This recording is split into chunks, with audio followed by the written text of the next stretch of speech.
Glória a Deus, irmãos. Amém. Irmãos, Deus tem uma palavra para a igreja hoje. E essa palavra, ela tem uma relação direta com os nossos dias.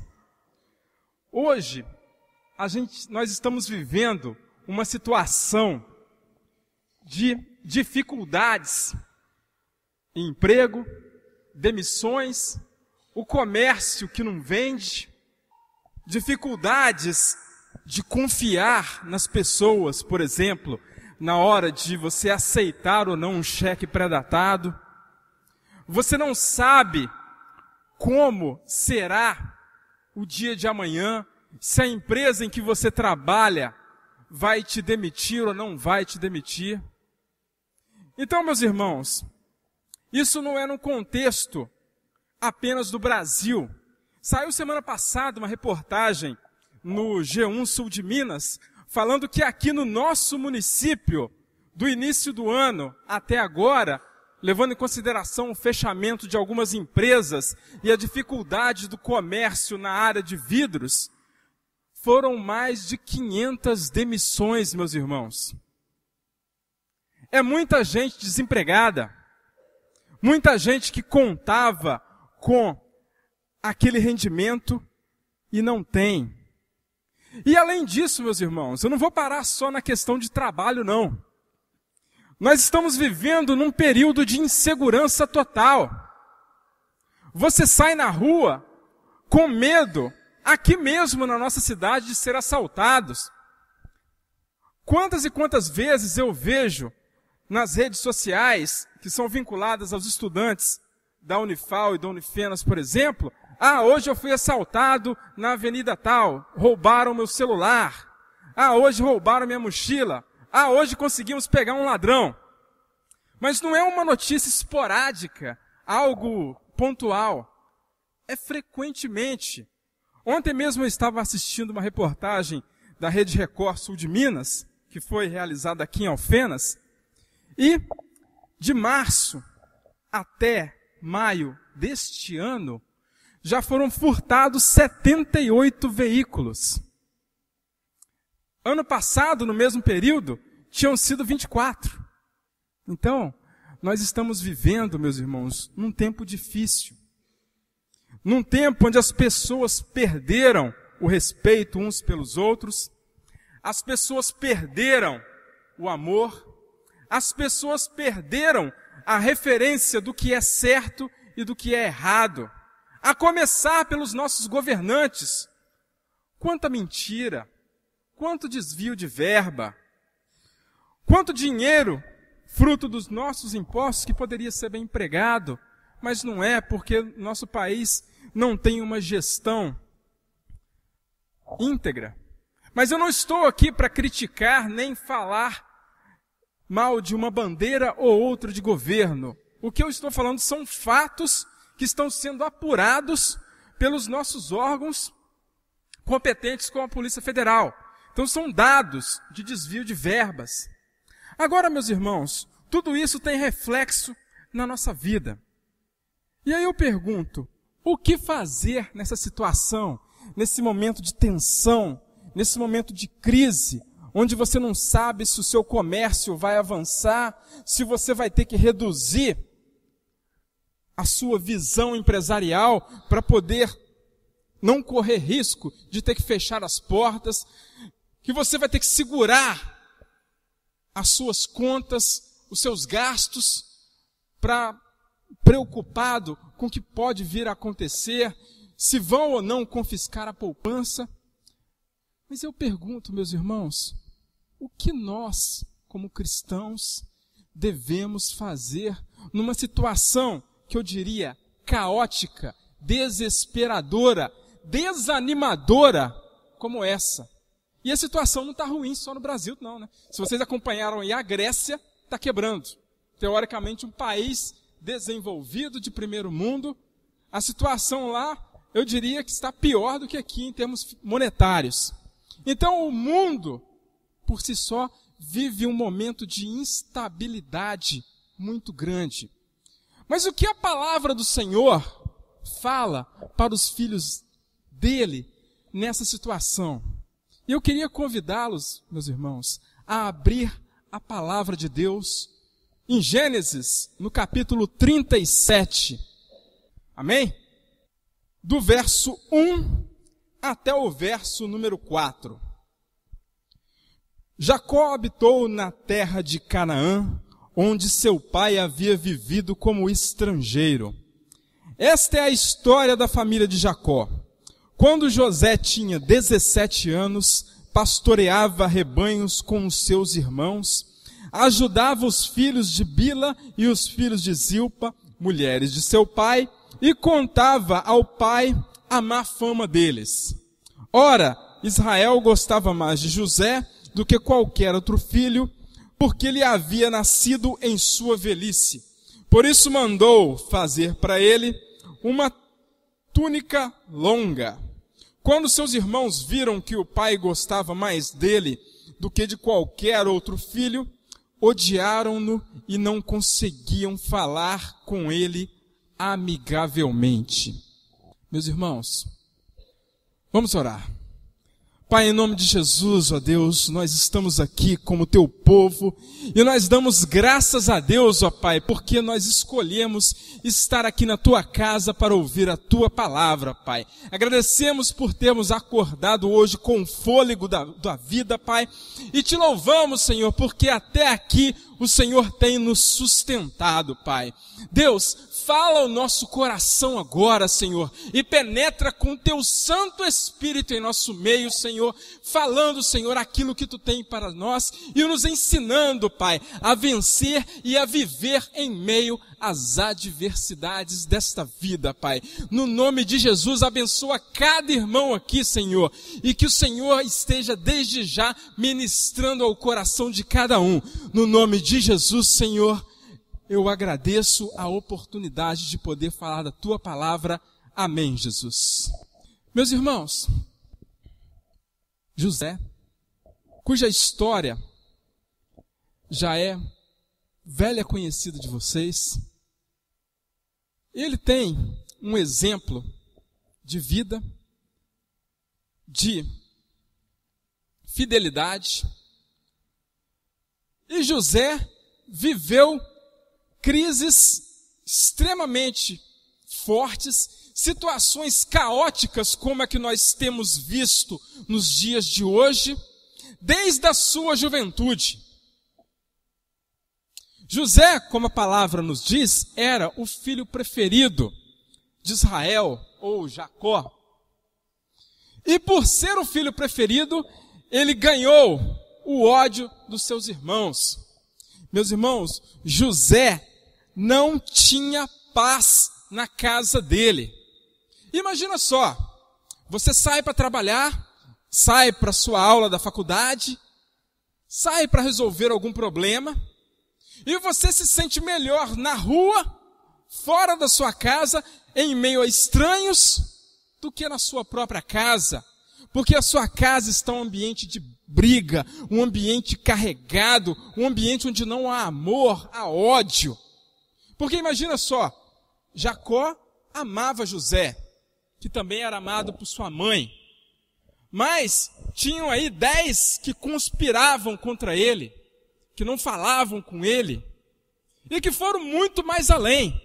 Então imaginem, meus irmãos, a crise existencial e a situação familiar ao qual José estava submetido.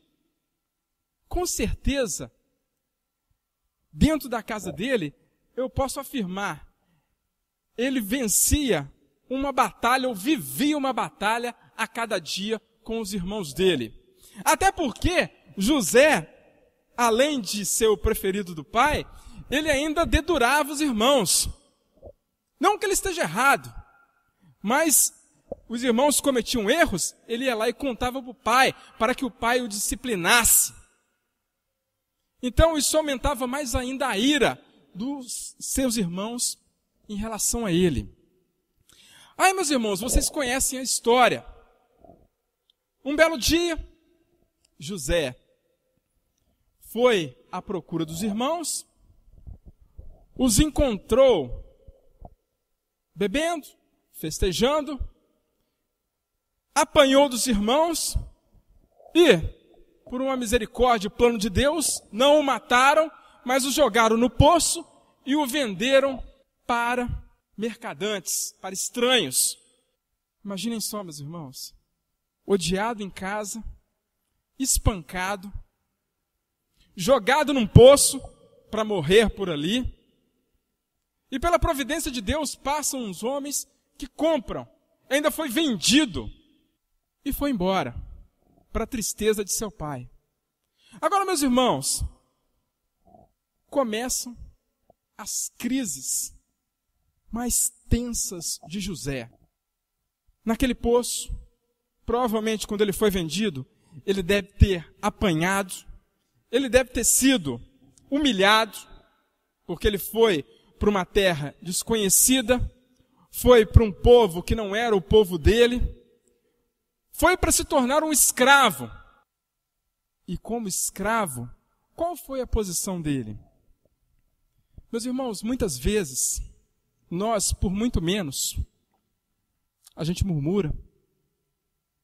A gente, às vezes, pergunta, por que Deus? Por que eu? Às vezes, uma situação simples. Às vezes você está procurando algo em casa que você não encontra e você fica nervoso ao ponto de brigar com todo mundo. Mas, Senhor, isso estava aqui ontem, não está mais aqui. Às vezes, no trânsito, a gente comete murmurações, pecados, ira contra pessoas, quando que a palavra, ela nos ensina o quê? A nós termos mansidão, a nós termos domínio próprio. E é em meio de crise, meus irmãos, que como nós devemos nos comportar. Em nenhum momento nós vemos aqui José reclamando do Senhor, ou se sentindo coitadinho. Pelo contrário, a fidelidade deste homem, deste jovem, é algo invejável. É algo que nós temos que olhar e nos inspirar da fidelidade que este jovem passou, sendo abandonado pela família, indo para um lugar de pessoas estranhas.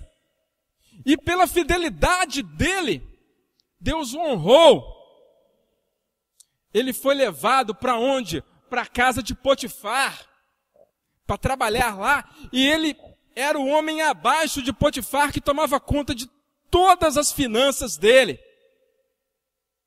Isso é, saiu da cisterna, do fundo do poço, para ocupar um lugar de destaque. Só que ele ainda era escravo, livre, poderia andar, mas era um escravo. Mas estava no lugar de destaque. Isso é, Deus já começou a honrar a fidelidade de José. Mas o inimigo, meus irmãos, ele é sagaz. Ele quer nos derrubar. Ele quer matar. Ele quer destruir. Ele quer fazer com que o seu foco fique apenas ligado se você vai conseguir vender mais amanhã no seu comércio, se você vai perder o emprego, se você vai ganhar mais clientes. Enquanto que nós temos que ficar preocupados em adorar ao Senhor, em focar no alvo, e as demais coisas o Senhor acrescenta. Por quê? A palavra é clara, buscai primeiro o reino de Deus e a sua justiça, e as outras coisas vos serão acrescentadas. Amém? Mas o diabo, ele não está feliz com a nossa tranquilidade, com a nossa fidelidade. E, meus irmãos, José viveu períodos de crise, eu vivo períodos de crise, você vive e vai viver períodos de crise. E o inimigo lança isso na sua vida exatamente para poder testar a sua fidelidade. Para você mostrar realmente que é um servo do Senhor e que confia no Senhor todas as suas coisas.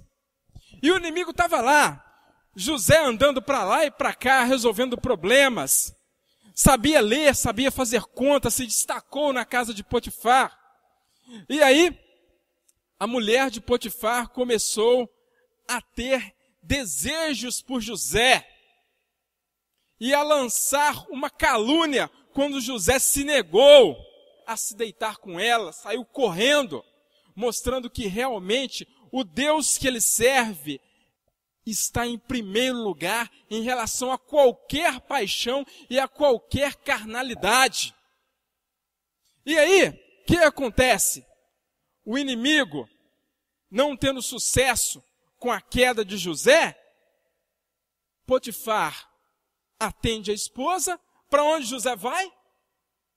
Para a prisão. Continuando como escravo, só que agora preso. Imagina só, meus irmãos, recapitulando. Expulso de casa, odiado pelos irmãos, apanhando quando era escravo, foi honrado indo para a casa de Potifar, e agora, basicamente, volta para a estaca zero de novo. Só que Deus não faz nada por acaso, meus irmãos. Junto com José, na prisão, é muito engraçado isso, meus irmãos, porque Deus, ele faz as coisas e ele faz acontecer situações que só ele, para poder ter tamanha destreza. Onde que na prisão José poderia imaginar que ele seria usado por Deus? Pessoas influentes da linhagem de Faraó, do palácio, estavam presas ali. Quem? O copeiro-chefe e o padeiro-chefe. E aí, em meio ao tempo que José ficou lá de 2 anos, ele pegou e interpretou 2 sonhos desses irmãos. Mas, antes de falar nos sonhos que ele interpretou, meus irmãos, vamos entender o seguinte. Se José fosse uma pessoa que se comportasse assim, bom, acordei, vou tomar café, vou fazer algumas coisas, passo o meu dia resolvendo outras coisas, no final do dia vou dormir, não falei com Deus, não orei, não li a palavra, não meditei, e assim passam-se os dias. Se José tivesse esse comportamento, vocês acham que ele seria capaz de interpretar sonhos? Sim ou não? Não. Por que que José tinha a capacidade de interpretar sonhos, de ser usado por Deus? Porque ele era fiel, ele tinha intimidade com o Senhor. Ele estava ali, em meio a situações difíceis que estavam acontecendo com ele, prisão, dor física. Muitas vezes, talvez ele tenha passado fome na prisão, mas ele estava ali firme com Deus, porque ele sabia o Deus que ele servia e ele conhecia o poder do Deus que ele servia. Meus irmãos, a crise está aí. Os números são reais, são demissões em massa, são pessoas sendo assaltadas, falta de respeito com as pessoas mais velhas, falta de respeito nas escolas. Hoje em dia, ser professor em uma escola de 2º grau da rede pública é um desafio, porque os alunos praticamente quase batem em você se você os afrontar. Onde nós vamos nos refugiar, meus irmãos? Fidelidade, intimidade, andar com Deus. Se você anda com Deus, meus irmãos, a palavra, ela tem promessas. Não vai te faltar o que vestir, o que comer. Se Deus dá aos pássaros que nem plantam, se Deus veste os lírios, quanto mais aos filhos dele que ele os ama. Romanos 8:28. Todas as coisas cooperam para o bem daqueles que amam. Quando você ama, meu irmão, é como José. Você anda junto. Se você ama sua esposa, se você ama sua namorada, se você ama seu filho, você quer estar junto com ele, investindo tempo com Ele, conversando com Ele. Se você diz que ama a Deus, mas não está junto com Ele, não gasta tempo com Ele, não está em intimidade com Deus, você não está amando o Senhor, meus irmãos. Sinto muito. E José, ele conseguiu vencer essas crises, essas dificuldades, todas essas situações desesperadoras, porque ele estava com Deus. Ele confiou no Senhor. E eu tenho certeza que Deus não aparecia para ele todo dia, não. Como não aparece para a gente.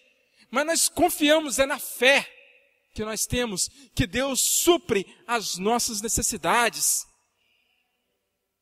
Isso depende de quem? Imagina só, tente se colocar parcialmente no lugar de José. Será que você teria ido até onde? Até o poço, a cisterna? Talvez até a casa de Potifar? Será que você teria cedido aos convites da mulher de Potifar? Será?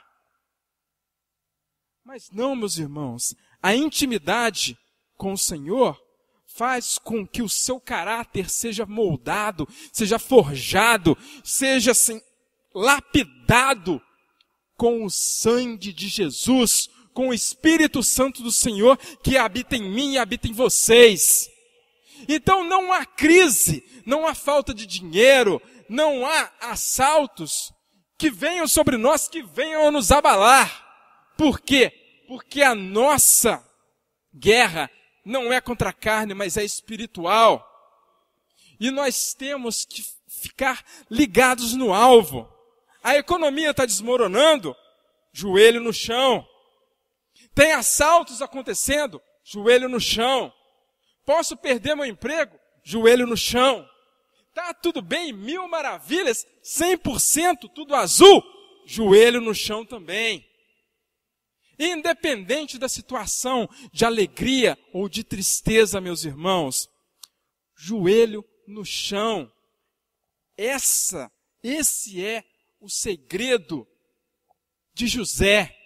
Intimidade, fidelidade, oração. E outra coisa, meus irmãos, por mais difícil que seja a situação, por mais seca que seja a terra, por mais estéril que seja a terra para você plantar, para você cultivar, quem está semeando é o Senhor. E quem faz crescer é o Senhor. Quem dá a colheita é o Senhor. Quem abençoa a sua vida é o Senhor. Para isso, o que você precisa? Confiar. Confiar. José foi para a prisão. Estava lá com o padeiro e com o copeiro. O padeiro não ficou muito feliz com a interpretação do sonho, não. Mas o copeiro ficou. Engraçado, né? Ficou feliz. Ó, eu chegando lá vou lembrar de você. E José ficou lá um tempão. Só que Deus tinha um propósito. Quando Deus está trabalhando, meus irmãos, Deus está forjando. Quando tem aquela música, quando ele fica em silêncio é porque está trabalhando na sua vida, forjando o seu caráter, implementando em você, colocando em você a dependência dele, para que você seja cada dia mais fiel.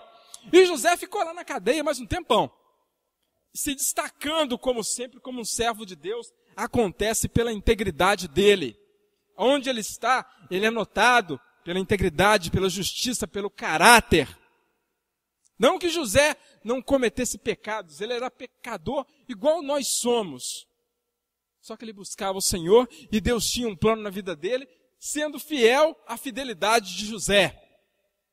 Observem só, meus irmãos, um belo dia Faraó tem um sonho, e chama mago, e chama não sei quem, e ninguém decifra o sonho. Ninguém. E aí o copeiro lembrou que lá na cadeia, naqueles tempos difíceis, quando ele estava lá, tinha um rapazinho hebreu, franzina, que interpretou o sonho que aconteceu. Faraó, traz esse rapaz aqui. E aí leva José. José interpreta o sonho de Faraó. José é colocado como segundo homem da nação mais poderosa daquela época, meus irmãos. Observem a trajetória, meus irmãos, da crise ao sucesso, do anonimato ao reconhecimento, do fundo do poço, da cisterna imunda, cheia de água, cheia de lama, talvez cheia de bicho também lá embaixo, ao palácio, com as melhores roupas, com as melhores comidas, do bom e do melhor. Por quê? Ele era melhor que eu, melhor que você? Não, ele era fiel. Ele não era corintiano, não, sabe, meus irmãos? Ele era fidelidade ao Senhor Jesus. Fidelidade essa que faz você entregar tudo aquilo que você tem, a sua vida, ao Senhor, para que Ele tome conta. Que você deixe o leme do seu barco para que Deus direcione. Que você confie no Senhor nas pequenas decisões, que muitas das vezes, meus irmãos, isso é comum, eu já fiz isso, provavelmente, talvez, alguns aqui já tenham feito isso. Quando são pequenas decisões, você nem lembra de orar. E aí, quando é uma decisão muito importante, aí você ora. Aí o negócio é pequenininho, não ora. O negócio é pequeno, não ora. O negócio é grandão, ora. Meus irmãos, Deus é Deus de causas pequenas e causas gigantes. Querem só um testemunho de como Deus é fiel? Domingo passado, o pastor, no final do culto, convidou aqui à frente as pessoas para poder orar por diversos problemas, enfermidades e tal. Chegando em casa, eu não estava já muito bem da garganta. Cheguei em casa, fui dormir. Sabe aquela situação onde você não consegue nem engolir direito, que já arranha tudo aqui? Acordei de madrugada assim. Até para respirar estava difícil. Falei, eu lembrei do culto, das orações do final do culto. Falei, Senhor, Tu és o meu Deus, e eu sei que o Senhor é poderoso. Isso aqui, essa dor de garganta, não é nada frente ao poder do meu Deus. Leva essa dor de garganta contigo, Pai. Dormi, acordei, não tinha nada. Nada, nada, nada. Glória a quem? A Deus. Meus irmãos, o nosso Deus, Ele quer ter intimidade conosco. Ele quer ter intimidade com você, Ele quer que você seja fiel a Ele. Ele quer trabalhar na sua vida e te levar a lugares aonde você não imagina. Às vezes você está aqui ofendendo e fala, não, eu vou entregar 100% do meu ser, da minha vida para o Senhor, e deixa Deus levar. Ele não tirou o pastor Maurício lá de Campinas e trouxe para cá? Acho que ele nunca tinha pensado em vir para Alfenas. E está aqui, é uma bênção nas nossas vidas. E o que Ele pode fazer comigo, com vocês, se nós entregarmos, confiarmos e ouvirmos a voz do Senhor? Às vezes a sua missão é aqui, mas será que nós estamos sendo 100% fiéis naquilo que Deus espera de mim e de você? Finalizando, meus irmãos, eu quero voltar à situação da crise. Crise nos empregos, crise na saúde, crise na segurança, crise no governo, crise onde a gente pensar, há situações caóticas. Mas o nosso Deus é poderoso. Não há crise que venha e possa nos abalar. Não há situação que venha a nos entristecer. Por quê? Porque o nosso coração não deve estar nisso, meus irmãos. Nosso coração deve estar no Senhor. E Ele é fiel. E tudo coopera para aquele que se os ama. E Ele não vai deixar faltar o que comer, o que vestir para aqueles que amam ao Senhor. Meus irmãos, fidelidade, amor a Deus, temor ao Senhor. É isso que Ele espera de mim, que Ele espera de você. E foi pela fidelidade, foi pela entrega, foi pela confiança que José tinha no Senhor, que tudo isso aconteceu com ele. Amém, irmãos? Vamos orar, meus irmãos? Vamos levantar um clamor? Gostaria de convidar a igreja a ficar em pé. E, meus irmãos, eu gostaria que você individualmente agora orasse e clamasse a Deus sobre tudo aquilo que Ele tem para você, para Ele mostrar, para Ele abrir as vendas espirituais, para Ele falar ao seu coração. E Ele te dá experiências, Ele te dá poder, Ele te dá intimidade. Vamos orar, meus irmãos? Pai, em nome do Senhor, tua igreja, clamem, irmãos, orem, busquem a Deus. Oh, Pai, a tua igreja está aqui, Senhor. E nós, Senhor, estamos levantando um clamor, Senhor, de pedido de ajuda, Pai, para que o Senhor venha sobre nós e nos ensinar, Pai, a ser fiéis, Pai, como José, Pai. O Senhor venha nos ensinar, Deus, a andar conforme os teus mandamentos, ó Pai. Ó Senhor, nós sabemos que o inimigo está tentando nos destruir, ó Pai, está tentando nos matar, está tentando, Senhor, roubar aquilo que Tu tens para nós, ó Pai. Mas em nome de Jesus, ó Pai, nós somos filhos de Deus, Senhor. Nós temos promessas e nós clamamos, ó Pai, essas promessas para a nossa vida, Pai. Deus, faz cumprir. Unja, Senhor, a nossa vida, unja a vida do Teu servo, Senhor, dos Teus filhos, Senhor. E faz, Senhor, resplandecer, Senhor. Derrama fogo nesse lugar, purifica, quebra, faz, transforma, Senhor. Restaura a Tua igreja, Pai, para a honra e glória do Teu nome, Senhor. Ó Deus, há pessoas aqui que querem mais intimidades contigo, Pai. Há pessoas aqui que querem Te servir com mais profundidade, que querem andar contigo, Senhor. Ó Deus, se faz presente na vida delas, Senhor. Se revela, Pai. Mostra, Pai, a Teu poder, Pai, para que nós possamos, Senhor, confiar cada vez mais, Senhor. Ó Deus, em nome de Jesus, fortalece a nossa fé, Pai. Fortalece, Senhor, a nossa fé em Ti, porque nesses momentos de crise, muitas vezes a nossa fé é abalada, muitas vezes nós ficamos preocupados com ciladas que o inimigo lança, mas em nome de Jesus, Senhor, coloca, Senhor, visão espiritual em nosso meio, Pai, e faz, Senhor, aquilo que o Senhor tem para nós, nos dando visão espiritual, e que nenhuma crise, Senhor, nenhuma situação ruim venha abalar a fé dos Seus filhos, mas venha aumentar e que eles deem glória, porque nós sabemos que nada acontece que não seja para o bem daqueles que amam ao Senhor. Amém? Aleluia!